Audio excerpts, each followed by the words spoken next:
Now, Steve Bannon says he'll appeal his guilty verdict. The former campaign strategist and advisor to former U.S. President Donald Trump was convicted on 2 counts of criminal contempt for defying subpoenas from the committee investigating last year's insurrection at the U.S. Capitol. Thank you. I want to start by thanking the jury.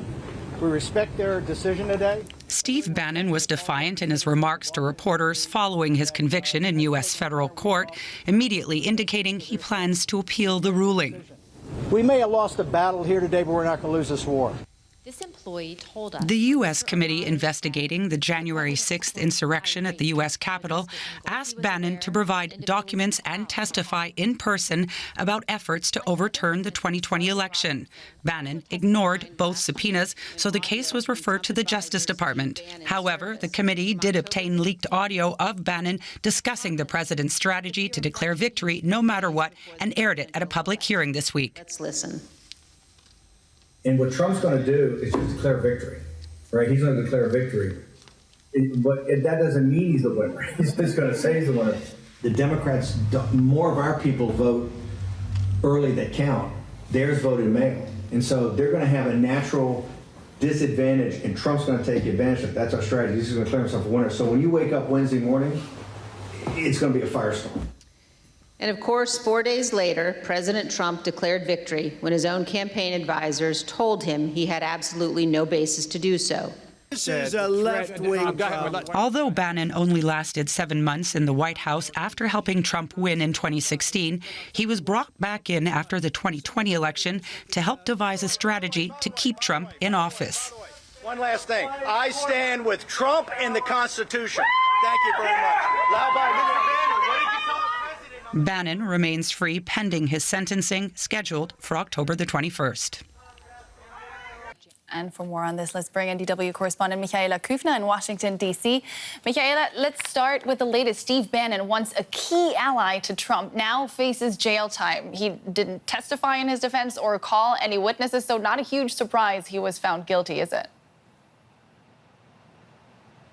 That's not a huge surprise. Clearly, he refused to even hand over any documents, but you can't simply get away with not cooperating in the face of a House committee. But his lawyer has already said that they will appeal. He says he has bulletproof information that will prevent Steve Bannon from going to prison. It could be up to 2 years. So this is still open once again, but a very clear indicator there that he can't simply wiggle out of this.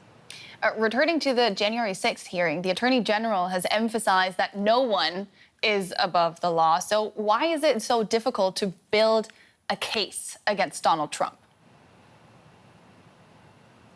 Well, anyone who was watching those 3 hours last night here in Washington, D.C. clearly could detect a case. Anyone who still cares about facts. Merrick Garland made that statement 2 days before this, and indicating that even a president will not be above the law, a former president, not a sitting president. And now all eyes are on the Attorney General Garland, what he will do with this information. He has said that he doesn't want to talk about anything in the open, but clearly a president saying he doesn't want to say that the elections are over when they are over, that is hardly something that can be ignored. But one thing is for sure, the implications, the political waves and the public reaction amongst Trump followers would follow immediately. So we expect some kind of a statement from there fairly soon. Beyond producing evidence for the Department of Justice, this is also an event made for the American public. It was on primetime TV yesterday. How effective have the hearings been in creating awareness about Trump's role in the insurrection?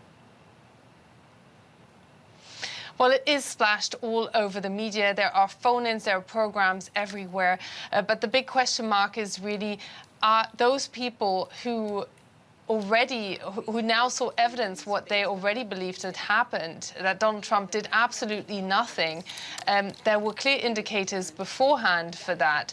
Those who stick with Trump simply do not care. That is the sense one clearly gets here. Whether there is evidence, footage showing him saying that he doesn't want to say anything in the direction, that he doesn't want to admit that it's over, and that he simply said that Mike Pence let him down. That's his own vice president. So interestingly, the former vice president and him are also supporting different candidates here in primaries, in a race, for instance. But will these facts get through? I think that is the overarching problem with US politics, but also with the upcoming campaign for the midterms in November. DW's Michaela Kufner joining us from Washington, D.C. Thank you so much.